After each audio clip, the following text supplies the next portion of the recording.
Life has a way of surprising us, and sometimes that means finding ourselves single again. But at Single Again with LFA&BARBS, we believe in embracing change and finding beauty in every moment. Join our community of strong individuals who are ready to take action and create a life they love. Together, we'll navigate the twists and turns of being single again, finding beauty in every moment. So whether you're redefining your goals, finding new passions, or simply seeking connection, let's embark on this beautiful journey together. Search for Single Again with LFA&BARBS on your favorite podcast platform. It's time to embrace a single again status and live a life that's lively, encouraging, and beautiful. Single Again with LFA&BARBS, where your story begins. Okay, welcome again to our fourth episode. But this is getting interesting and I am liking it. It took us forever. It took me forever to decide. I think it's also a good idea. It's therapy for all of us. Yes, it is. It is. Like I said, I have to throw Barb under the bus because it took Barb forever to say, oh, okay, well, I think I'm in on this. Yes. You're thinking, oh, do I really want to put myself out there? Do I really want people to look at me and say, oh, this is what she went through? But for me, yes. Yeah, I think even if it helps one person, two people to actually understand that they're not alone, they're not the first person doing it. Yeah. Good. And it's funny because I've been having this idea even before I became single again, especially when the issue in my marital relationship was getting so unbearable, and it just kept impressing on me. Just start a support group, help women going through this. A lot of women are going through this, but nobody is there to help them. And I was skeptical, until recently, other women will come and seek my opinion. Other women will come and ask me questions like, hey, how did you do this? How can you advise I maneuver this? And like you, I will ask. Divorce is not the answer. I tell people, look, are you sure you want to tread this path? Mm-hmm. It is very lonely if you don't have a good support system. Not easy at all, yeah. It is not. Are you very sure? Very lonely part. Yes. Not only is it lonely, everybody's looking at you. And you will be stigmatized. You will be labeled until you find yourself. Yeah. Because if you're not careful, especially those of us with children, everywhere you go, every social class that you were in, whoever was your network, you walk in, you're going to have to say we're no longer together. And then people will be looking at you, especially when you're talking with their husband, they will be looking at you like, honestly, you've lost your zone, come and take mine. It's honestly, I am discovering, and I want to say something. I am so grateful that I am single again, because like you said in our first episode, being single again 20 years ago, when you were single, before you even think of getting married, the dating scene then is different. Now, being single again is different from when you were single before you got married. And now you are like, okay, what happened? The party is over. Hello? Okay. Now, how do I break this news to my children? Yeah. How do I tell my family? You know what I did? When I learned that he filed for divorce and he didn't tell me, he didn't know that I knew. And now I'm throwing myself out there. He didn't know that I knew. And I also pretended as if I didn't know. He hasn't told you? He hasn't told me, so I don't know anything. Even when I was served, I didn't know anything. So I called my maid of honor, I called the groomsmen, and I told them, I said, oh, we're putting together a party. And they were like, oh, really? Are we renewing vows? I said, yes, we are renewing, unfortunately, not vows, but unfortunately, we're celebrating a divorce.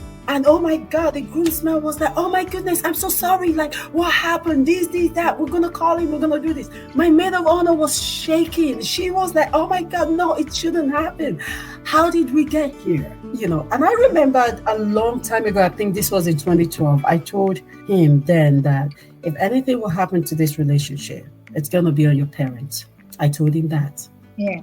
I told him, I said, if anything happened, if this relationship breaks, it's on your parents. It's on your parents and on you because you enabled it. Your story begins here.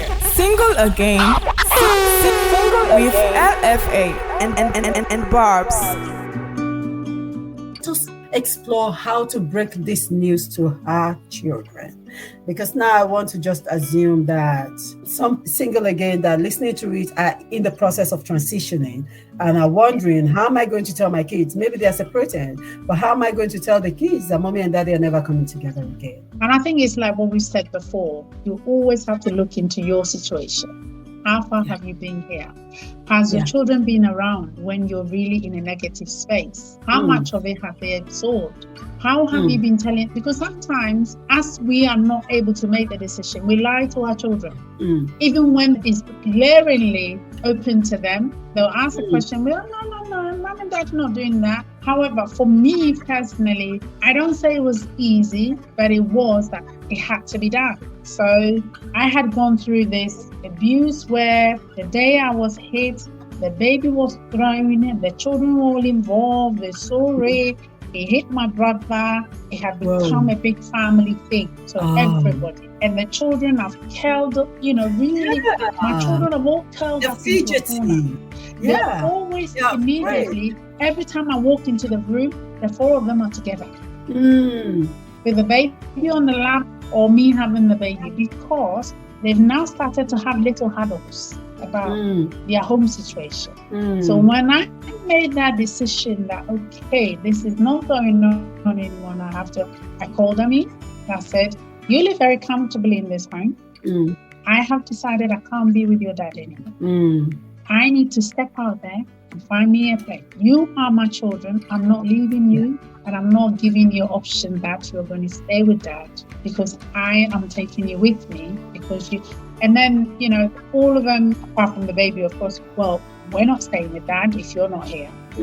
Because my home situation was that it was us and him, because he traveled a lot.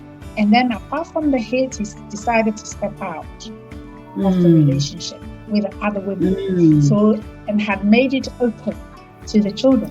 So the children didn't want it. So from day one, even though they have seen progressively that I've become very unhappy, I won't lie, they know that when mommy says she's going to have a shower, in my room and had a long sleep, I'll stand in the shower for about an hour crying, because I need to cry then. So when I come out, they don't see come out strong. Yes. But they knew that was what's happening. So coming to tell them was not a shock, but they needed to know the facts to say that this is it. We're going to step out there. We're going to go here. This is where we're going to be. Give them an idea of what is going to happen in the immediate aftermath. And then say, well, from there, mommy's going to do her damnedest to make sure you're all okay. Because we need to be together. We need to do it together. We need to work together. Yeah. And sometimes I think some women have been accused of actually stepping out and leaving their children. If as a mother, you feel the children are safer without you, I can't see why that is the wrong thing. But you don't sneak out. You need to let your children know. You need to talk to them. You need to, as Lola said, if the two of you can sit down with the children and say, you know what, we have got to a stage where we can't keep this relationship. So we're going to go our separate way. However, I'll still be in your life. You can still be, because you as a couple have had a chance to talk. But if you haven't, and you are stepping out, or you've been pushed out, speak.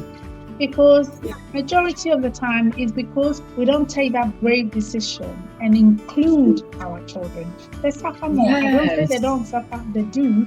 But when you don't include them, their suffering is a lot, because the imagination of a child, it is so vivid, we forget it. It absorbs, it explores, it takes it further. and further and further. But you need to bring it home for the child so that they understand that actually, I'm afraid, I'm scared, I don't want my friends to know that my parents are not together. Yeah. But they need to have the time to explore that with you. So now you embarrass me. I have to tell my children I'm going to be one of the children who's from a broken home. But if you tell your children, they give you the platform to work on it together. You will cry together. You will cry together. Yes. We change. My life changed so much. I'd never put a roof over my head. Now that little income, it's got to drive the car, got to put the roof over my head, got to put the pocket money. Yes. And he was holding on to his cards because he didn't want me to go. I was supposed to put up with whatever is going on. So I think telling the children, be honest, be clear. Yes. Don't say it's going to be perfect because it won't. Yeah, it's not going to be perfect. And I want people out there that are listening to understand that you have to know where your kids are at that time. When my situation happened, like I said, I didn't know that my eldest, who is going to be 14 this year, had been fed from when she was 8 or 9 with information that does not concern her. I was waiting for her to turn 12 and, just let her know that, hey, some things are happening that I don't know how far this is going to be, but then being a therapist, being a social worker, you have to consider the child's psychological development. The chronological age is different from psychological age. At that time when she turned 12, I wasn't even going to tell her, but I didn't know that they are being fed. I didn't break it to them until last year, I wouldn't even have broken it to them.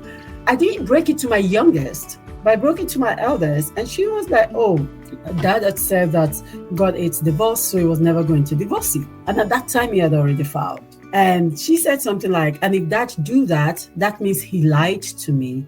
And that it disappointed God and the word of the Bible. And I smiled. We were coming from church that Sunday. And then I just said, but things happen. Sometimes you don't understand why adults do what they do. Adults have to be adults sometimes. And some decisions have to be taken. So when it was certain for me that I have to move out, that, okay, I don't want my kids to grow up in this environment. I don't want to be in this environment either for my sanity. I just told her, and even before then, before I knew, they go to a private school, and at school, when they call for prayer point, she told her class teacher, like, I need prayer for my parents because they're always fighting. You can imagine the psychological effect it was having on her.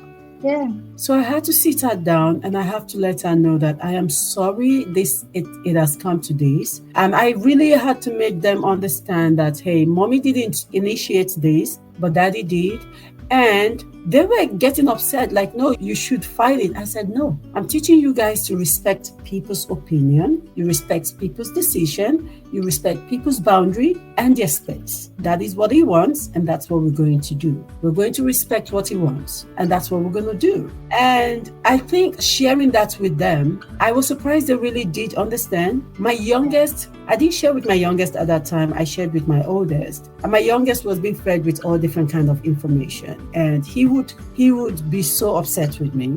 But then I understand, So, but eventually my oldest understand, and it made it easy for me to process that move. It made the decision to move very easy for me. And I remembered when I broke it to my youngest, we were in the car and she was like, but daddy said this, but that. And I just told him, I said, okay, I have to tell you this. And I want you to pay attention to what I'm saying. And I'm just going to say this once and I will not repeat it. Even though I have to repeat it severally.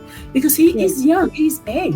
He was 8. And I am like, daddy divorced mommy. And he was like, but no, that's not what daddy said. Daddy said this, daddy said that. The back and forth. And that hurts me. It hurts me a lot. And I'm saying this out there to all parents. If you know you are going to be breaking up, please, no matter how difficult it is, no matter how much both of you dislike each other at this time or hate each other, please be on the same page with the children, because it causes a lot of animosity with the children. Yeah, it does. And I think it causes the children to disrespect the parents that they found out, is because children know. They may not say anything, but they know. They absorb, isn't it? Yes. Yeah, they absorb. And I think it's also the fact that as parents, even if we're telling our children, we're telling them in a way that we need to do it in a way of protecting their emotions. Protecting, yes. And I think, like what you said about your elder saying that if dad is divorced, then he lied about what it is that you said. In your state of anger, you can say, well, yeah, I'm telling you, he did. But it also for you to take further to explain, to support their thinking, to say, yes, I appreciate that. And it's a moment thing. Yes, it's where they are now. So God doesn't hate them any more than God hates me. Yes. Because he started it. His relationship is with God, and God will help him through it. But the fact that he's done it, it's not me going to trump him and say how bad he is and what a liar. Now you see the type of father you have. I've been telling that's you, not my place. No. What you're doing is emotionally damaging your child. Yeah. You say it in the way that you are protecting your child. Not because you're covering up for the other one. For him, yes. You're not you're not saying covering up. I remember my daughter told me some time ago that, Mommy, you covered a lot for him. Yeah. And she said something. She said, this is one of the best decisions you have made. Yeah. That you should have been gone since. Yes. Yeah. For a teenager, a preteen to be saying that. Oh, my daughter's saying it. My daughter said it because I think 6 months after we split or I left the home, I had no problems with him. He will come and see the children and sometimes see the children home. And then he coming around and being around us, he was starting to want to, we will get back together, but we could do it this way. And then, So I was laughing out loud telling the children. I think they overheard me on a conversation with my auntie that I can't believe he came and he said this. And, please, can you talk to him? I don't want such conversations around me because I didn't leave him because I don't love him anymore. So for me, I left him because he was just treating me the way he was. So I don't have the strength. And I was very quick to admit, I was in love with a man. So I don't have the strength to overcome him if he attacks me. So please, can you tell him this is not my daughter? The next day, we sat down later on, a few hours later, watching television. I'll tell you for nothing, mother. If you go back to dad, then I'm telling you have amnesia. Oh my goodness. Then that's a wrap. I just bolted up. I beg your pardon. Yes, because of what they had seen over the years. Yeah, we're here. But and that very person, I remember I had eczema, dry skin, whatever. When I left, did a bit of family therapy, the skin cleared up, So it's a reaction to that traumatic toxic environment that we were persisting. We were staying in. You're insisting and persisting. I'm going to church. I can't be separated, and everybody will know my business, and I'm sticking with it. We are hurting the children. We are. And so when you tell them, you need to also maintain that thought, sanity. Yes. Their emotions are very important. It's difficult for them at a later age not to relate it to every partner they come across. Yes. Because immediately how mom behaved, how dad behaved is the first thing. They will also need their own therapy to be able to actually process it and be themselves. So you need to support them, help them whilst you're holding your emotions. So telling the children for me is paramount. It's just how do you tell them? You need to think it through. Don't blurt it out. Even if it's not the two of you, actually find a space and sit them down and talk to them as honest as you can be, because the rest of the information will filter through eventually. But overloading them at the beginning is something you've got to watch and think about their emotion. Just make sure that are they going to be able to handle it? And whilst you're withholding some or protecting them, have them close. Have ongoing conversation. so that they can work through it with you. Don't just tell them and then ignore them.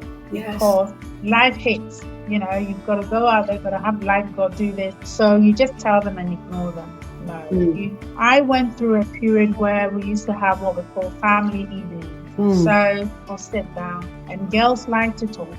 We can talk into the early hours of the morning. So I allow everybody to say it.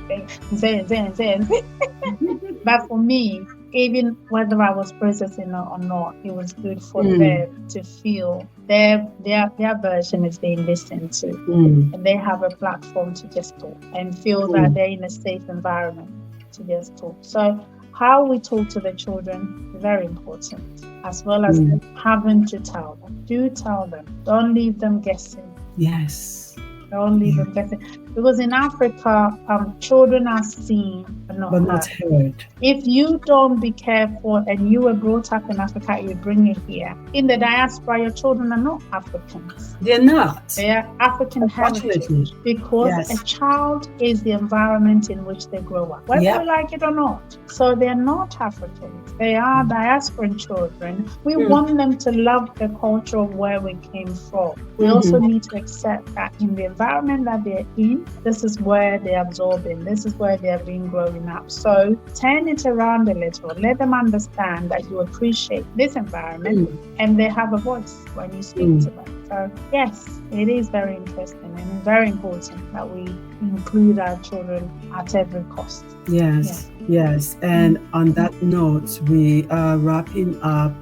Yes, it is the most difficult, I would say, of the process. Making that decision to break that news to the kids is the most. Please, if you are making the decision to break the news to the kids and to involve the kids in this situation, you have to protect not just yourself, you're protecting their emotion, because they are watching how you're coping in that situation, how you are responding to the situation, how you are managing that crisis, because that is teaching them to develop coping skills and crisis management skills as well. So when you're making that decision, please consider their chronological, biological age. It's very, very important. Their maturity level is very, very important, because we have to be sure emotionally that child is at a place where he or she can accept the information, process the information properly, and ask questions. And when they ask questions, please feel free to answer. Do not use words. To their level, answer the questions. And what you don't know, say you don't know. Yes, it's okay to say you don't know. Don't make it up. You yourself don't understand. Says, I know that's what's happening. To be honest, I really haven't got my head around it. Maybe we can think it through. Don't lie because they are a child. You know, don't lie to them. Be honest as you can. Don't damage them. Don't start with lying. I think it's very important that we put the children, you know, somebody said we didn't ask to be born. We didn't. So we are a product of this relationship. And if we are a product of this relationship. I had to apologize severally to my kids. Like, hey guys, I'm sorry you guys are going through this. You're not supposed to be part of this, but we'll weather this together. We're strong together. You know, you have to give them words of affirmation, words of encouragement. And they have to know that when they come to you, you're there for them. And do not be the angry parent. It's frustrating.